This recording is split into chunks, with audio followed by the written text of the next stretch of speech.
Salut, paix et joie dans le Seigneur, une vidéo pour t'aider à quitter le dégoût, à dépasser le dégoût. Tiens, c'est quoi ce truc-là? Et à vivre la conversion des sens. Une vraie révolution à l'intérieur de ta façon de percevoir la réalité. On est un peu tous formatés par notre milieu, notre éducation, nos habitudes, ce que nous avons vécu aussi dans nos familles. Eh bien, l'amour de Dieu va réordonner tout ça de façon à ce que nous soyons au maximum, que nous soyons au top de nos capacités d'utiliser notre sensibilité et donc d'être en harmonie aussi avec ce qui nous entoure. Je te propose encore une fois de le suivre, ce raisonnement et cette expérience à travers l'expérience de François d'Assise. François d'Assise a vécu au moins 3 moments précis dans lesquels il a vécu cette conversion d'essence.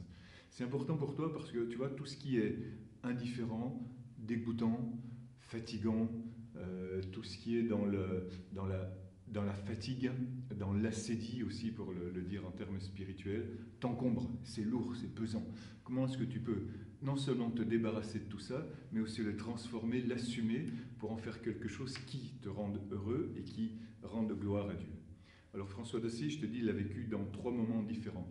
Il l'a vécu à la sortie d'une prison, parce qu'il a été fait prisonnier, ça c'est le premier temps, après un long séjour dans la prison de Pérouse, lorsqu'il y a eu cette fameuse guerre, regarde les vidéos précédentes, et qu'il est libéré, il n'a plus goût à rien. Avant, c'était un esthète. Un esthète, c'est quelqu'un qui aime les belles choses, tout ce qu'il peut prendre, il le prend, et voilà, c'est très, égocentré l'esthétisme. Hein. C'est très narcissique en même temps, parce que ça fait résonner des choses à l'intérieur de soi. Avant, François, il était ça, en tout bien, tout honneur, si tu veux, quoique parfois, il allait dans les débordements de son âge.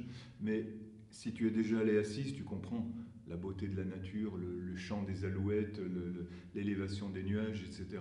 Tout d'un coup, pour François, plus rien, que dalle, le vide intérieur.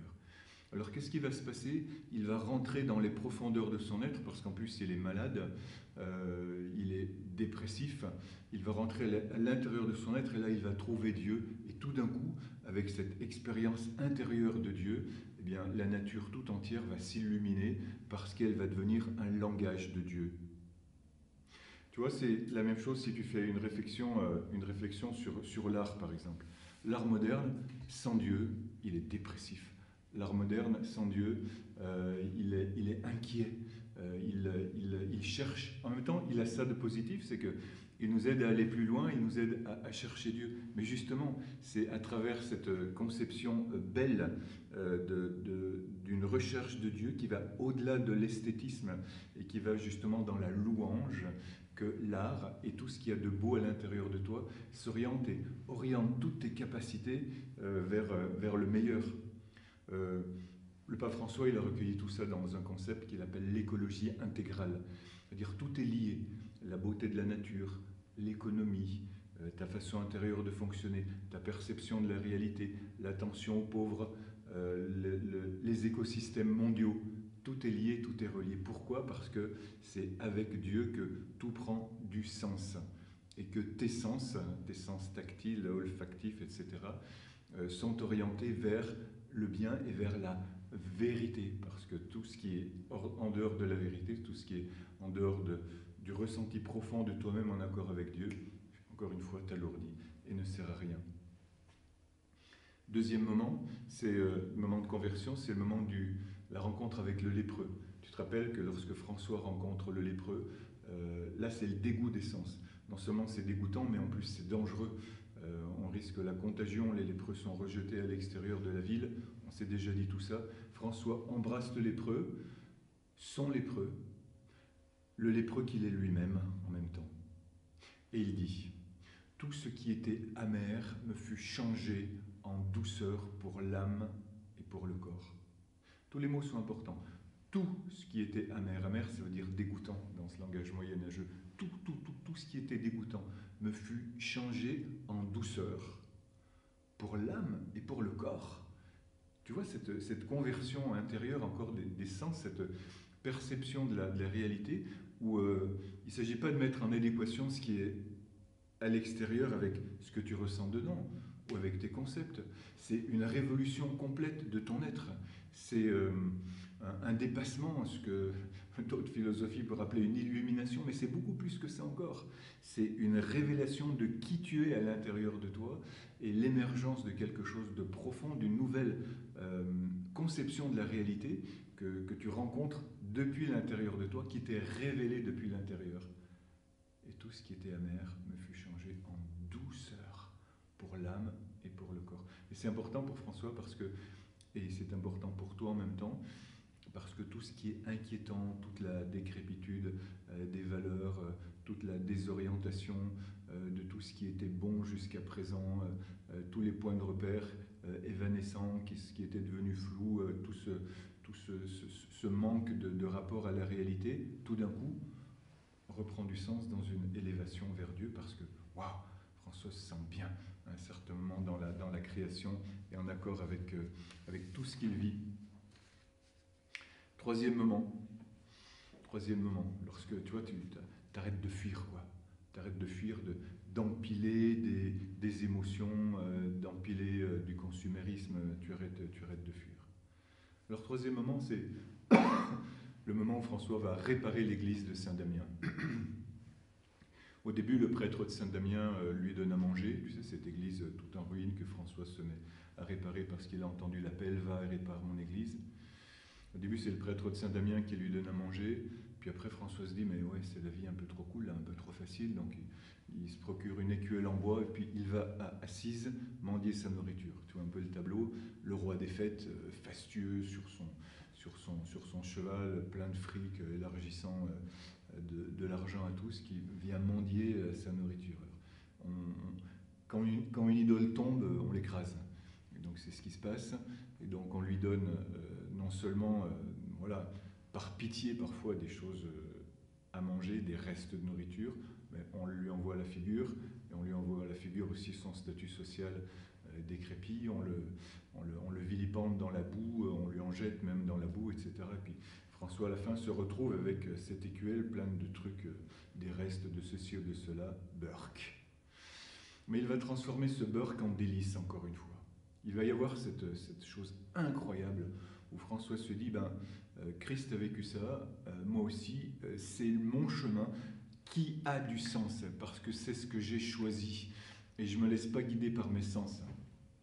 Quand tu as fait un choix, le choix de te retrouver toi-même, d'être vrai avec toi-même, et en adéquation avec la compréhension que tu comprends qu'il y a quelque chose, quelqu'un, si tu es plus avancé, de plus grand que toi, qui t'aime et qui guide ton histoire, alors tu vas de l'avant dans ce sens-là, dans cette conviction, dans cet élan, et non pas simplement en prenant ce qu'il y a de bon, en essayant de t'adapter. Non, ça n'a rien à voir avec ça. Tu sais, c'est cet élan intérieur là que tu ressens. Et François mange donc. Et il dit, tout d'un coup, ce brouet répugnant-là s'est transformé en électuaire. Alors, électuaire, au Moyen-Âge, c'est un reconstituant, c'est un fortifiant. J'aimerais bien manger un électuaire là en ce moment, je n'ai pas encore pris mon petit-déj. Un électuaire, c'est fait de pâte d'amande, de miel, de sirop de ceci ou de cela, de poudre d'amande qui sont concassées, etc. Enfin, c'est un reconstituant puissant. Voilà ce que goûte François lorsqu'il goûte ce brouet répugnant. En fait, de mendiant, il devient roi. Pourquoi ? Parce qu'il n'est plus assis au bord de la route, là, en train de manger son brouet.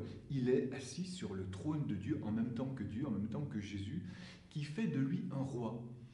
Et François, se rappelant de ça, dira « Heureux êtes-vous lorsque vous êtes assis avec les mendiants de la route, parce que le Christ est assis à côté de vous. » Donc c'est ce changement-là qui s'opère à l'intérieur de lui, et je le répète, tu vois, c'est pas du tout conceptuel, c'est une expérience intérieure vécue, une transformation profonde des sens, une transformation profonde des sens. Et Jésus est avec lui à ce moment-là. Jésus est avec lui. Voilà, frères, sœurs, ce que je voulais te dire ce matin, mais je termine en te disant aussi deux ou trois petites choses.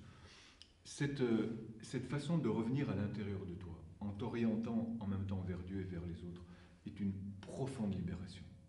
Une libération de l'ennui, une libération de l'assédie. une libération du consumérisme, une libération du conformisme social, une libération de l'accumulation des distractions, de la boulimie des sens, et même une libération des allergies alimentaires, parce que tu n'es plus coincé dans les peurs de ce qui fait bien et de ce qui fait mal, une libération de l'angoisse, une libération de l'ennui.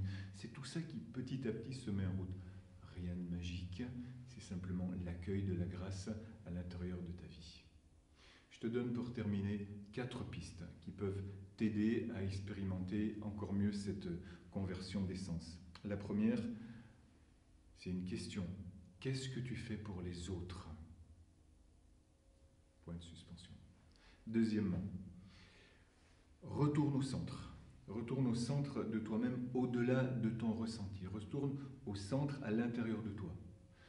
En aimant, simplement, sans juger rien ni personne. Sans entrer à chaque fois dans une analyse des choses qui sont autour de toi. Vis simplement, en adéquation avec la réalité qui est autour de toi, en arrêtant d'analyser, vis. Troisième chose, persévère dans tes tâches quotidiennes, dans ce que tu as à vivre chaque jour. C'est parfois fatigant, c'est parfois ennuyeux. C'est là, dans ce quotidien banal, que Dieu va donner du sens, parce que c'est là qu'est le chemin pour aller vers la sortie, parce que c'est ce chemin obligatoire où, dans la fidélité, tu es testé toi-même, tu te testes toi-même, et Dieu t'encourage à entrer profondément dans ton humanité et à aimer la réalité qui est à l'intérieur de toi. Et enfin, quatrième petite piste, peut-être la plus grosse, je ne sais pas, sois christocentré, sois centré sur Christ et non pas sur toi-même. Christ est le Dieu vivant à l'intérieur de toi qui donne du goût